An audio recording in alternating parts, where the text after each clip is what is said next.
Hello 12th class, how are you all.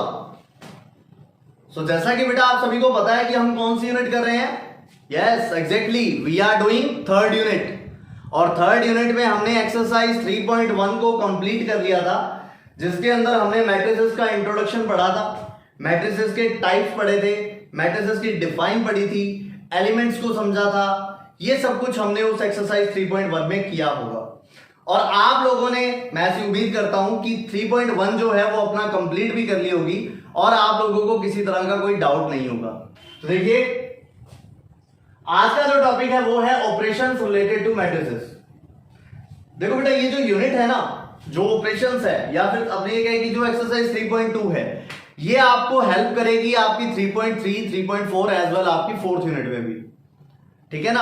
और definitely matrices का जो क्वेश्चन आता है वो ऑपरेशन बेस्ड ही आता है। और आपके सीबीएसई 12th बोर्ड या फिर आरबीएसई 12th बोर्ड में लगभग 5 से 6 नंबर आपके ये मैट्रिसेस यूनिट जो है वो पक्के करवाएगी। सो दैट्स वाई बहुत ही जरूरी है इस यूनिट को समझना। और फिर यार एक बात और भी है ना कि ये जो यूनिट है वो बहुत ईजी है। इसका डेमो आप 3.1 में देख चुके हो और कोई मुश्किल नहीं है। थोड़ी सी 3.3 में परेशानी आने वाली है, बाकी इसके अलावा पूरी की पूरी यूनिट में किसी तरह की कोई दिक्कत नहीं है। तो आज का जो हमारा मोटो है वो हम करेंगे operations related to matrices as well इन ऑपरेशंस की प्रॉपर्टीज। मतलब ये ऑपरेशन कौन कौन सी प्रॉपर्टीज को फॉलो करते हैं। तो सबसे पहला काम है हम ऑपरेशंस को समझते हैं, फिर इनकी प्रॉपर्टीज को समझेंगे। तो चलिए स्टार्ट करते हैं बेटा। सबसे पहला जो ऑपरेशन है that is very simple, which is nothing but addition। मतलब हमें हो सकता है एक मैट्रिक्स दी हो, दो मैट्रिक्स दी हो, तीन मैट्रिक्स दी हो, चार मैट्रिक्स दी हो और हमें बोला जाए कि इनको ऐड करना है, तो आप उसको बड़े ही इजी वे से ऐड कर सकते हैं। सिर्फ एक कंडीशन जरूरी है, वो है कि उनका ऑर्डर सेम होना चाहिए। और जो ऐड करने का मेथड है वो मेथड सेम पहले की तरह, पहले एलिमेंट को पहले एलिमेंट में, दूसरे एलिमेंट को दूसरे एलिमेंट में, तीसरे एलिमेंट को तीसरे एलिमेंट में। तो इस तरह से उन मैट्रिसेस को ऐड कर दिया जाता है, ठीक है ना। तो चलिए समझते हैं इसको कुछ एग्जांपल से। जैसे देखिए, से आपके पास मैट्रिसेस है A इज इक्वल टू -2 3 5 1 2 3, ठीक है बेटा। और इसी तरह से आपके पास एक और मैट्रिक्स है that is B which is -2 -1 5 6 2 3, ठीक है बेटा। आप लोगों को क्या करना है, A प्लस बी कैलकुलेट करना है। तो मैं आपको इसके लिए बहुत ही जरूरी कंडीशन बता चुका हूं कि दो मैट्रिसेस तभी ऐड होती हैं अगर उनका ऑर्डर सेम है, अदरवाइज आप उसको ऐड नहीं कर सकते। अब जैसे आपके पास इसका जो ऑर्डर है वो कितना है, इसका जो ऑर्डर है वो है 2 into 3, समझ आई बात। और इसी तरह से इसका जो ऑर्डर है वो भी क्या है 2 into 3। तो आप इन दोनों मैट्रिसेस को बड़े ही इजीली ऐड कर सकते हो। तो किस तरह से ऐड किया जाएगा, देखिए आप यहां पर लिखोगे and one thing more, definitely जो रिजल्टिंग मैट्रिक्स आएगी that will be also of the order of 2 into 3। और अगर आपको ऐड करना है, बड़ा ही सिंपल है, देखिए -2 plus -2 that is equal to -4, very simple। 3 plus 5 8, yes you say 5 plus 2 is equal to what, is equal to 7। यहां पे 1 minus 1 that is 0, 2 plus 6 that is 8 and 3 plus 3 that is 6। समझ आया। तो इस तरह से हमें इसको ऐड करना है। आई थिंक और एग्जांपल की जरूरत नहीं है, एडिशन के लिए बहुत ही इजी है, तो आप इस चीज को आराम से ऐड कर सकते हैं, ठीक है ना। सेकंड ऑपरेशन देखिए बेटा, सेकंड ऑपरेशन हमारे पास है subtraction. Subtraction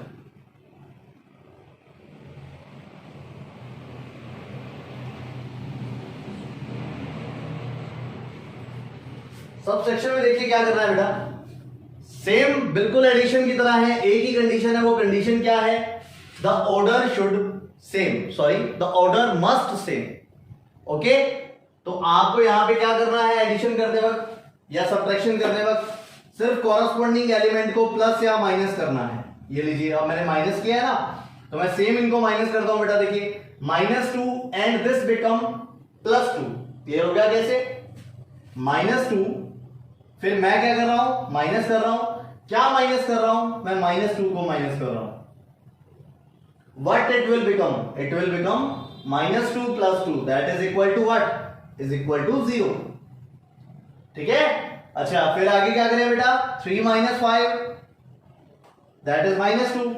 Similarly 5 - 2 that is 3। Similarly 1 minus minus plus हो जाएगा ये बेटा, तो 1 + 1 2 and 2 + 6 sorry 2 - 6 that is -4।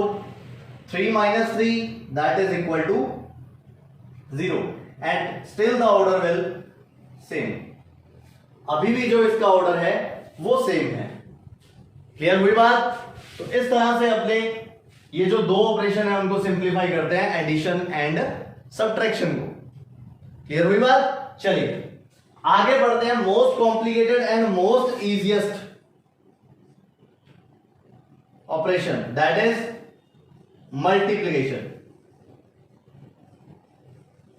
Multiplication इसमें क्या करना है बेटा? मुझे दो मैट्रिसेस का मल्टीप्लाई करना है। ठीक है ना? तो चलिए जब अपने मल्टीप्लाई करेंगे तो उसके लिए क्या प्रॉपर्टी जरूरी है? तो उसके लिए बेटा ये होता है, देखिए अगर मुझे a इंटू बी कैलकुलेट करना है, मतलब ए बी कैलकुलेट करना है, तो ये चीज जरूरी है बेटा कि number of columns in A must equal to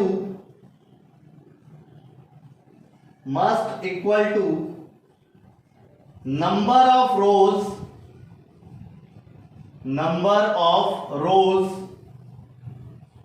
in matrix B। This is very compulsory condition। अगर ऐसा नहीं है तो आप मल्टीप्लाई नहीं कर सकते। इसके अंदर नंबर ऑफ कॉलम्स समझ गए होगे बेटा? मैंने आपको बताया था कि वर्टिकल जो होते हैं दे आर कॉलम, और इसके अंदर नंबर ऑफ रोज भी समझ गए होगे, मतलब जो हॉरिजॉन्टल होती हैं they are number of rows. तो इन दोनों मैट्रिसेस में वो इक्वल होने चाहिए। अगर इक्वल है तो मल्टीप्लाई हो जाएगा, अदरवाइज मल्टीप्लाई नहीं होगा। चलिए एग्जांपल से समझते हैं बेटा। यहां पर ये A और B दो मैट्रिसेस गिवन है। सपोज मैं आपको ये बोल दूं कि मुझे इसे इससे मल्टीप्लाई करना है, मतलब मुझे A को B से मल्टीप्लाई करना है। ठीक है ना? तो जब आप इन दोनों को मल्टीप्लाई करोगे तब क्या होगा? मुझे चेक करना पड़ेगा कि इसके अंदर जितने नंबर ऑफ कॉलम्स हैं इसके अंदर उतनी ही नंबर ऑफ रोज होनी चाहिए।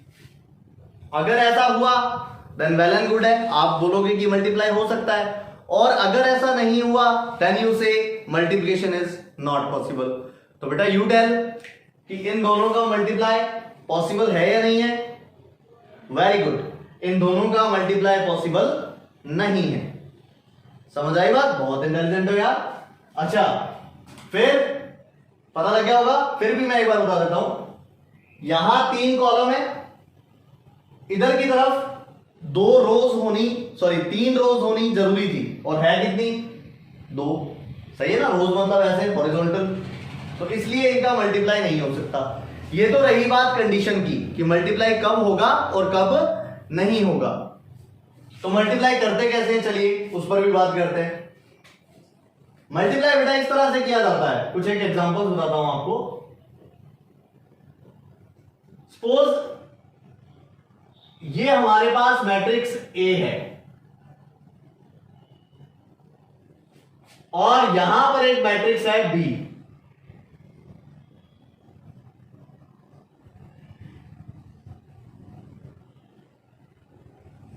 ये मैट्रिक्स है B और मुझे क्या करना है? A इंटू बी कैलकुलेट करना है। बेटा स्टेप बाय स्टेप समझिएगा, मैं एक सिंगल स्टेप भी नहीं छोड़ूंगा, लेकिन फर्दर जब भी मल्टीप्लिकेशन करेंगे अपने डायरेक्ट करेंगे।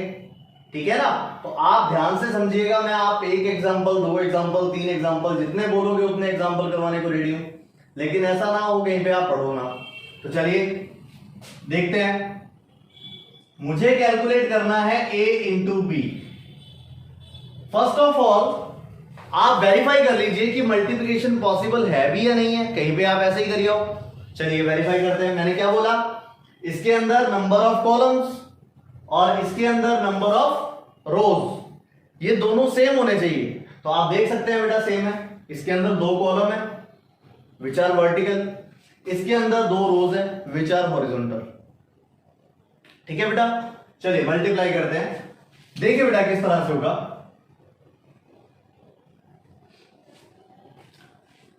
जो पहली मैट्रिक्स है उसकी फर्स्ट रो का मल्टीप्लाई फर्स्ट कॉलम के साथ, समझ गए। चलिए फिर से देखो,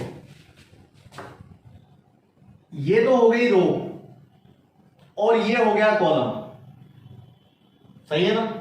तो इसकी फर्स्ट रो का मल्टीप्लाई इसके फर्स्ट कॉलम के साथ, और जितने एलिमेंट आएंगे they will be add. Clear. जैसे मैं मल्टीप्लाई करता हूं बेटा, ये फर्स्ट रो है, ये फर्स्ट कॉलम है। 2 को मैं, मतलब जो इसका पहला एलिमेंट है उस पहले एलिमेंट को पहले एलिमेंट के साथ मल्टीप्लाई करूंगा, देन यू विल गेट 2। और इसका जो दूसरा एलिमेंट है उसको दूसरे एलिमेंट के साथ करूंगा, मतलब -1 को -3 के साथ मल्टीप्लाई करते ही कितना आएगा, दैट इज +3। इस तरह से। तो ये आपका फर्स्ट रो का फर्स्ट कॉलम के साथ मल्टीप्लाई हो चुका है। इसी तरह से फर्स्ट रो का सेकंड कॉलम के साथ करोगे, पैटर्न वही है। फर्स्ट रो मतलब 2 का करेंगे 4 के साथ, और -1 का करोगे 2 के साथ। तो जैसे ही आप 2 का 4 के साथ करते हो यू विल गेट 8, और यहां पर -1 का 2 के साथ करते हो यू विल गेट -2। समझ आया। First row first column, similarly first row second column. Next first row third column, 2 को 3 से कीजिए 6, -1 को 6 से कीजिए -6। तो ये बेटा मैं फर्स्ट रो का फर्स्ट सेकंड और थर्ड कॉलम से कर चुका हूं, ठीक है ना। अगली बारी है सेकंड रो। तो इधर से रो चेंज हुई है तो यहां पे भी रो चेंज हो जाएगी, और सेकंड रो का फर्स्ट कॉलम के साथ करिए। 3 को 1 के साथ यू विल गेट 3, फिर 3 को -3 के साथ यू विल गेट -9। समझे।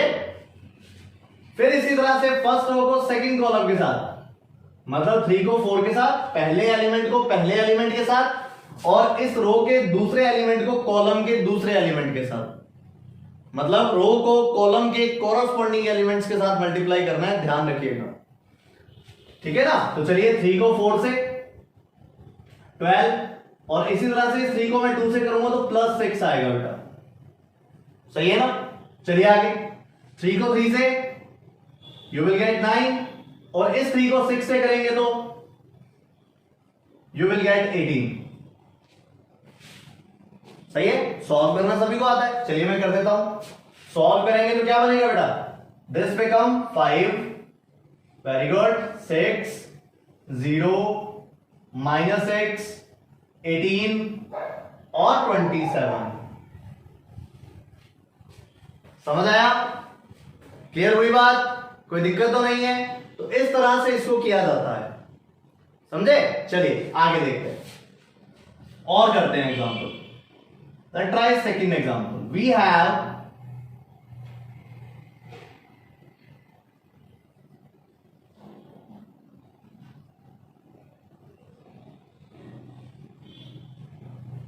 और B इज इक्वल टू, हमें एक मैट्रिक्स गिवन है, सपोज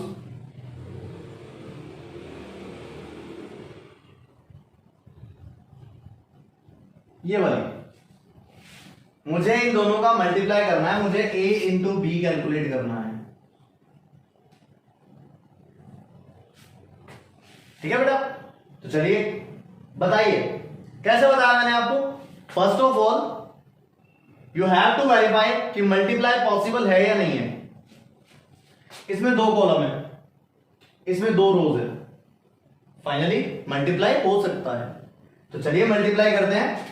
मल्टीप्लाई करोगे तो पहली रो उठा लीजिए, ये इसकी फर्स्ट रो है, फर्स्ट रो को इसके फर्स्ट कॉलम के साथ, यहां मैंने ब्रैकेट लगा लिया, फर्स्ट रो को फर्स्ट कॉलम के साथ और कॉरस्पॉन्डिंग एलिमेंट्स को, कॉरस्पॉन्डिंग का मतलब मैं फिर से आपको बता देता हूं, अगर आप फर्स्ट रो का मल्टीप्लाई फर्स्ट कॉलम के साथ कर रहे हो तो रो का पहला एलिमेंट कॉलम के पहले एलिमेंट के साथ, रो का दूसरा एलिमेंट कॉलम के दूसरे एलिमेंट के साथ मल्टीप्लाई होगा और जो भी रिजल्ट आएंगे उनको हमें ऐड करना है। This is the process.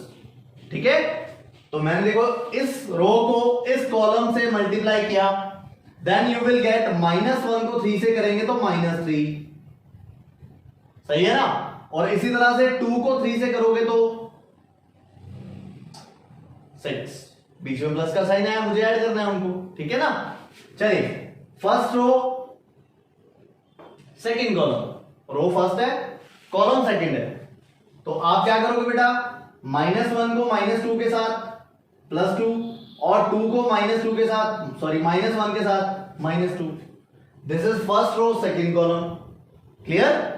यहां से फर्स्ट रो थर्ड कॉलम, ये वाला क्या आएगा देखिए, -1 को 1 से -1 आएगा और 2 को 2 से करोगे तो 4 आएगा, समझे बात। अच्छा यहां से देखो अब आगे second row first column, second row को फर्स्ट कॉलम से करते हैं तो 2 3 6, -1 को 3 से करता हूं तो -3, क्लियर।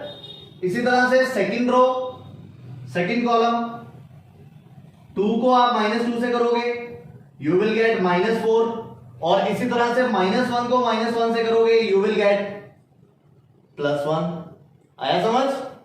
आगे देखिए, फिर मैं सेकंड रो को थर्ड कॉलम से करूंगा तो मतलब 2 को मैंने 1 से किया 2 आएगा और फिर मैंने -1 को 2 से कर दिया -2 आएगा, समझ आ रहा है अच्छे से। आगे देखिए थर्ड रो चेंज होते, यहां से भी रो चेंज होगी ना, तो थर्ड रो फर्स्ट कॉलम, तो 3 को तो 3 से 9, फिर इस 3 को 3 से 9 और जो भी मिला उसको ऐड करना है, क्लियर। फिर थर्ड रो सेकंड कॉलम, तो थर्ड रो सेकंड कॉलम में 3 को -2 से -6 और इसी तरह से 3 को -1 से, सो यू विल गेट -3। इसी तरह से 3 को 1 से यू विल गेट 3 और इसी तरह से 3 को 2 से यू विल गेट 6 और दोनों को क्या करना है, ऐड करना है, समझ आया। चलिए आगे वैल्यू क्या आएगी, दिस बिकम 3, 2 - 2 0, फिर यहां से क्या बचा 3, फिर यहां से क्या बचा 3, यहां पर -3, यहां पर 0, नेक्स्ट 18, नेक्स्ट -9 एंड नेक्स्ट 9। आया बेटा समझ। इस तरह से आप मल्टीप्लाई कर सकते हो। फिर भी एक और मोस्ट इंपोर्टेंट एग्जांपल जिसमें लगभग बच्चा गलती करता ही करता है और वो घर पे आके कहता है मम्मी पेपर बहुत अच्छा हुआ है मेरा, अगर वो क्वेश्चन आता है ना और वो करके आता है, वो बोलता है कि पेपर बहुत अच्छा हुआ है मेरा, लेकिन ऐसा नहीं है मेरे दोस्तों। आपको बड़े ही ध्यान से इन क्वेश्चंस को करना पड़ेगा, नहीं तो गलती बिल्कुल आपकी आंखों के सामने होगी और फिर भी नहीं दिखेगी आपको। जैसे ये क्वेश्चन है और चाहो तो इसी क्वेश्चन को मेरे साथ साथ ट्राई कर लीजिए, आपको पता लग जाएगा। आप वीडियो को पॉज कीजिएगा, पहले आप मल्टीप्लाई कीजिएगा, फिर आप आंसर चेक कीजिएगा। अगर आप कर पाते हैं then well and good, I will clap for you. और अगर आप नहीं कर पाते तो आप अपनी गलती को देखिएगा कि गलती कहां हुई है और क्या करना था और क्या आपने कर दिया, ठीक है ना। चलिए लाइक मैट्रिक्स है हमारे पास -1 3 5, B is equal to you have -1 3 5, ये है बेटा, ठीक है ना। और हमें क्या करना है, same thing A into B, ये करना है। चलिए करते हैं। देखो बेटा फर्स्ट रो फर्स्ट कॉलम ऐसे बोला, फिर फर्स्ट रो सेकंड कॉलम, इस तरह से चलेगा। चलिए पहले में तो ये देखो कि मल्टीप्लाई होगा क्या, एब्सोल्युटली होगा। 3 कॉलम है, 3 रोज है, मल्टीप्लाई होगा। फिर मैंने कहा था आपको कि पहली मैट्रिक्स में से तो रो सिलेक्ट कर लो, दूसरी मैट्रिक्स में से कॉलम सिलेक्ट कर लो। तो पहली रो पहला कॉलम, जब आप इनको मल्टीप्लाई करोगे -1 को -1 से करेंगे 1, 3 को 3 से करेंगे 9, 5 को 5 से करेंगे 25। कुछ बच्चे आंसर निकालेंगे जो कि गलत है। मैंने आपको साथ साथ ये भी बोला था कि जब आप मल्टीप्लिकेशन परफॉर्म करते हो तो फर्स्ट रो को फर्स्ट कॉलम के साथ करने के बाद जो एलिमेंट्स आपको मिले उनको आपको ऐड करना है ना। तो मतलब यहां पर कौन सा साइन आएगा बेटा, देयर शुड बी प्लस, और आगे मल्टीप्लिकेशन नहीं होगा, बिकॉज इस रो को सेकंड कॉलम से तो तब करेंगे ना अगर कोई एलिमेंट होंगे उसमें, जबकि वहां पे एलिमेंट है ही नहीं, तो मैं क्यों मल्टीप्लाई करूं इसको, समझ रहे हो ना बात। तो इस तरह से इसका आंसर आ जाएगा बेटा 25 + 9 34 और 35 आ जाएगा इसका आंसर। यानी कि जो हमें मैट्रिक्स मिलेगी that will be of order 1 × 1। Clear हुई बात। तो इस तरह से ये मल्टीप्लाई किया जाता है बेटा। किसी को नहीं समझ में आया हो तो आप एक बार वीडियो को रिवाइंड कर लीजिएगा, दोबारा समझिएगा इन एग्जांपल को, definitely you will get the answer. और फिर भी नहीं आता तो कमेंट करने में क्या जाता है यार, कमेंट कर दीजिएगा, मैं आपको बता दूंगा कि किस तरह से होगा नेक्स्ट वीडियो में, ठीक है ना। तो ये हमारा अगला ऑपरेशन था, दैट इज मल्टीप्लिकेशन। किसी को प्रैक्टिस करनी है तो b × a फाइंड करके देखिएगा, बड़ी ही इजीली सॉल्व हो जाएगा अगर आप b × a फाइंड करेंगे तो, ठीक है ना, कोई दिक्कत नहीं आएगी आपको किसी भी तरह की। और बता दूं इंफॉर्मेशन के लिए 3 × 3 ऑर्डर की मैट्रिक्स मिलेगी, कहीं पर उसमें भी ऐसा ना हो कि 1 × 1 किया जाए, 3 × 3 ऑर्डर की मिलेगी। अगर मिल रही है देन आपका डेफिनेटली करेक्ट है, नहीं मिल रही तो मतलब आपने गलत किया है। समझ आई बात। ये था मल्टीप्लिकेशन। अच्छा, रही बात डिवीजन की, तो बेटा मैट्रिसेस में डिवीजन नहीं होता, उस डिवीजन की जगह पर हम एक टर्म यूज करेंगे, वो होगी इनवर्स मैट्रिसेस। मतलब किसी मैट्रिक्स का इनवर्स फाइंड करना, जो कि हमारी यूनिट होगी 4th भी है और 3.3 भी है, दोनों में हम इनवर्स फाइंड करना पढ़ेंगे, जिसमें 2 मेथड हैं, दोनों मेथड में आपको करवाऊंगा, ठीक है ना। तो अपने डिवीजन को वहां पढ़ेंगे। क्लियर। चलिए लास्ट एंड फाइनल जो इसका 4th ऑपरेशन है, multiplication with a scalar, multiplication with a scalar। किसी स्केलर वैल्यू के साथ मैट्रिक्स का मल्टीप्लिकेशन पॉसिबल है या नहीं है, तो आपका आंसर होगा यस इट इज पॉसिबल। किस तरह से पॉसिबल है, let's see. Suppose you have a matrix A 2 - 3 1 3 2 1। yes guys, what is the order? excellent, order is 2 × 3, ठीक है ना। तो हमें क्या करना है, आपको सपोज 2a कैलकुलेट करना है। सभी इंटेलिजेंट हो, समझ आ गया होगा 2a का मतलब ये जो मैट्रिसेस गिवन है इसको 2 से मल्टीप्लाई करना है, वेरी सिंपल, और उतना ही सिंपल है ये जितना दिख रहा है, ठीक है ना। तो 2 से आप जब इसको मल्टीप्लाई करोगे तो देखिए 2 × 2 we get 4, 2 × 3 you get -6, 2 × 1 you get 2, 2 × 3 you get 6, 2 × 2 you get 4, as well 2 × 1 2 you have। तो इस तरह से ये मल्टीप्लाई होगा, और इस स्केलर वैल्यू का मैट्रिक्स के ऑर्डर पर कोई फर्क नहीं पड़ता, ये भी बात ध्यान रखिएगा, ठीक है ना। तो ये सारा कुछ जो था वो थे ऑपरेशंस रिलेटेड टू मैट्रिसेस। अब बात आती है कि ये जो ऑपरेशंस हमने पढ़े विद एग्जांपल्स, ये ऑपरेशन किस किस प्रॉपर्टी को फॉलो करते हैं और किसे फॉलो नहीं करते, तो इन प्रॉपर्टीज पर भी डिस्कस करना जरूरी है। I will take just 10 minutes of you. और बहुत ही इंपॉर्टेंट प्रॉपर्टीज हैं, कंपटीशन में भी काफी हेल्प करती हैं, तो आप इस वीडियो को इग्नोर मत कीजिएगा। चलिए प्रॉपर्टीज और देखते हैं। देखिए, और इन प्रॉपर्टीज के बारे में भी बेटा आप डिस्कस कर चुके हो पहले, ऐसा नहीं है कि आपने ये पढ़ी नहीं हुई, हमने डिस्कस नहीं की, हमने डिस्कस की है, ठीक है ना। फिर भी चलिए एक बार और आप इसको डिस्कस करते हैं अपने। पहले बात करता हूं बेटा एडिशन के लिए।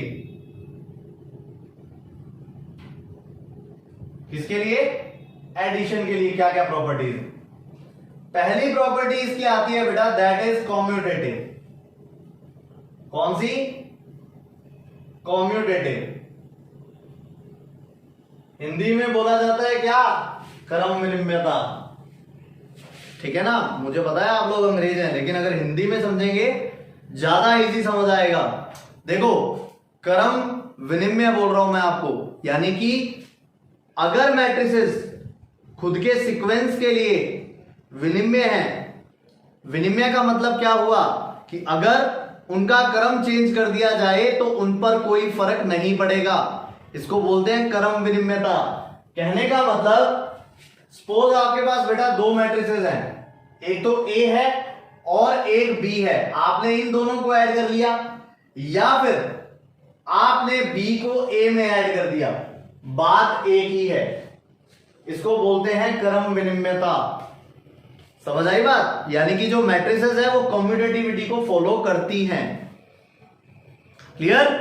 चलिए नेक्स्ट प्रॉपर्टी आती है बेटा एसोसिएटिव। कौन सी? एसोसिएटिव। इस एसोसिएटिव का मतलब क्या है? आपके पास तीन मैट्रिसेस होंगी,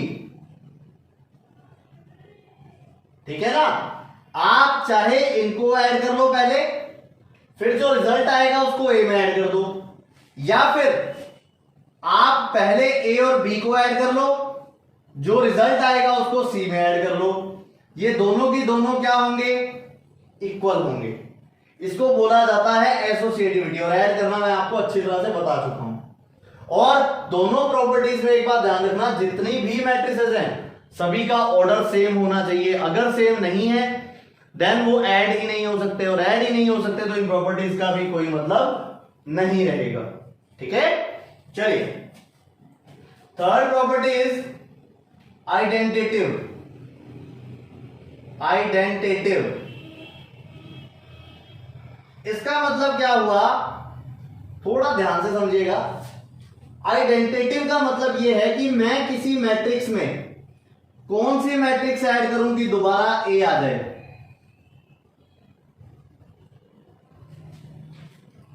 सही गाइस? जिसने अच्छी तरह से पढ़ा है वो आंसर दे देगा। एग्जैक्टली कौन सी? We have to add O, and what is O? This O is called zero matrix और नल मैट्रिक्स। समझ आई बात? तो अगर आप जीरो मैट्रिक्स को किसी में ऐड करेंगे तो दोबारा ए आ जाएगा। इस प्रॉपर्टी को बोलते हैं आइडेंटिटिविटी, ठीक है ना। और ये जो ओ आपको दिखाई दे रहा है, इस ओ को बोला जाता है identity matrix. Identity matrix for addition. क्या बोला जाता है? For addition.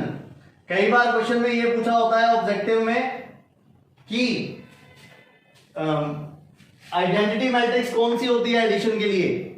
Which matrix is the identity matrix for addition? Then your answer will be null matrix or zero matrix.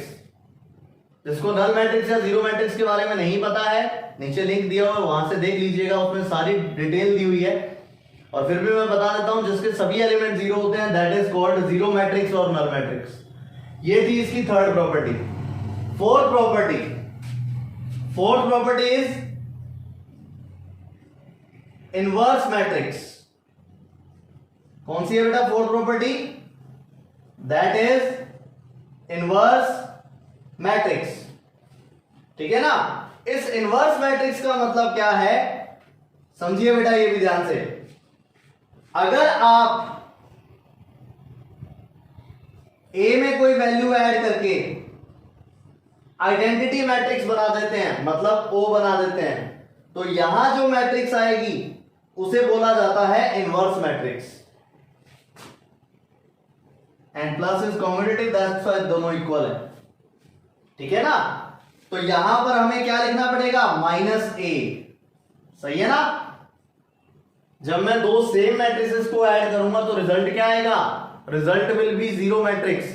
और बच्चों, कई बच्चों की ये गलतफहमी भी होती है कि ए से ए कैंसिल हो गया और जीरो आ गया।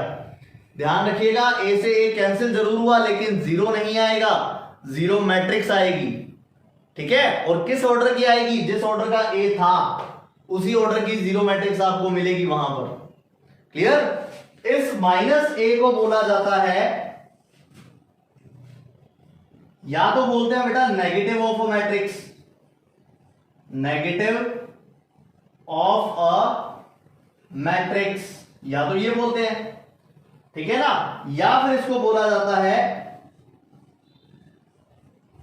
इनवर्स मैट्रिक्स फॉर एडिशन,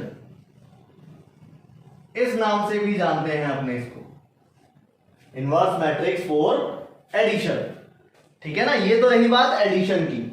अब सेम प्रॉपर्टीज पर बेटा बात करते हैं मल्टीप्लिकेशन की। मल्टीप्लिकेशन में पहली प्रॉपर्टी कम्यूटेटिव, दूसरी एसोसिएटिव, तीसरी आइडेंटिटी और फोर्थ इनवर्स अगेन। तो देखिए किस तरह से सॉल्व होगी ये। पहले मैं कम्यूटेटिविटी की बात करता हूं। We are doing multiplication, multiplication, तो पहली प्रॉपर्टी है कम्यूटेटिव,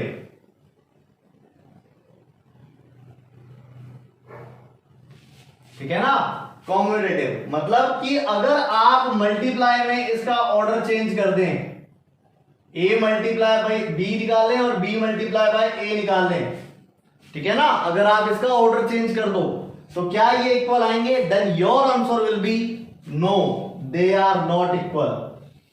अभी मैंने आपको एक एग्जांपल करवाया था, मैंने आपको बोला चेक कीजिएगा कि a इंटू बी और b इंटू ए सेम आते हैं या नहीं आते। तो आप जैसे ही उस एग्जांपल को सॉल्व करेंगे आपको ये वाली जो प्रॉपर्टी है वो क्लियर हो जाएगी, ठीक है ना। कभी भी ये मल्टीप्लाई नहीं होते। अगर ये इक्वल होते हैं, ये वाली जो वैल्यू है वो इक्वल होती है, तो सिर्फ उस केस के अंदर इक्वल हो सकती है जब पहली कंडीशन है कि a will be equal to b। अगर a b के इक्वल हो तब इनका जो मल्टीप्लिकेशन है वो सेम आ सकता है।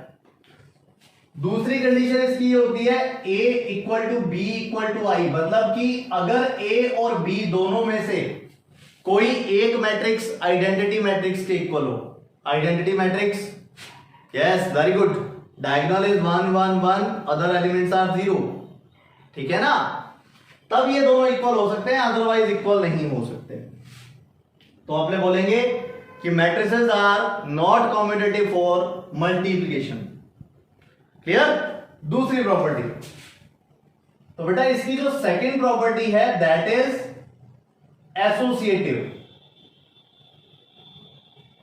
कौन सी है, दैट इज एसोसिएटिव। कितनी मैट्रिसेस होंगी, गुड, कितनी दिया, 3 थी, बस यहां प्लस था वहां माइनस, सॉरी मल्टीप्लाई आएगा। तो मतलब आप लिखोगे, एक तो ये फाइंड करना है और एक हमें ये फाइंड करना है। बताओ इक्वल आएंगे या नहीं आएंगे। अरे वेरी गुड, इक्वल नहीं आएंगे, नहीं इक्वल आएंगे, ठीक है ना। एसोसिएटिविटी में ये इक्वल होंगे और रीजन इज दिस, कई लोगों ने इसका आंसर नॉट इक्वल दिया, वो इसलिए दिया क्योंकि उन्होंने कम्यूटेटिविटी को समझा ही नहीं।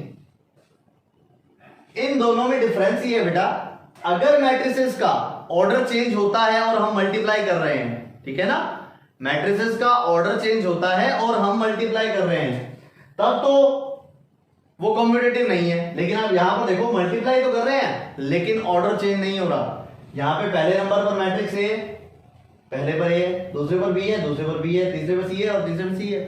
तो ये वाला जो प्रॉपर्टी है वो एसोसिएटिव होगी। क्लियर है, ओके। थर्ड वन इज आइडेंटिटिविटी, या फिर अपने बोल सकते हैं आइडेंटिटिव। क्या करोगे बेटा, प्रॉपर्टी ये कहती है कि आप ए का मल्टीप्लाई कौन सी मैट्रिक्स से करोगे कि दोबारा ए आ जाए। ए का मल्टीप्लाई कौन सी मैट्रिक्स से करोगे कि दोबारा ए आ जाए। इसका आंसर मैं आपको दे चुका हूं, हमें इसका मल्टीप्लाई आई से करना पड़ेगा। और ये आई क्या होता है, एक्सीलेंट जॉब। आई का मतलब that is identity matrix, identity matrix, ये मतलब होता है बेटा आई का, ठीक है ना। या फिर इसे बोला जाता है identity matrix for, identity matrix for multiplication, ठीक है। आगे फोर्थ प्रॉपर्टी कौन सी है, इनवर्स ऑफ अ मैट्रिक्स। ज्यादा नहीं बताऊंगा बेटा इसके बारे में, इसकी डिस्कस करेंगे अपने 3.4 में, सॉरी 3.3 में, ठीक है ना। तो इस पे अभी मैं ज्यादा नहीं बता रहा आपको, मैं सिर्फ नॉर्मल चीजें बता रहा हूं, वो समझ लीजिएगा।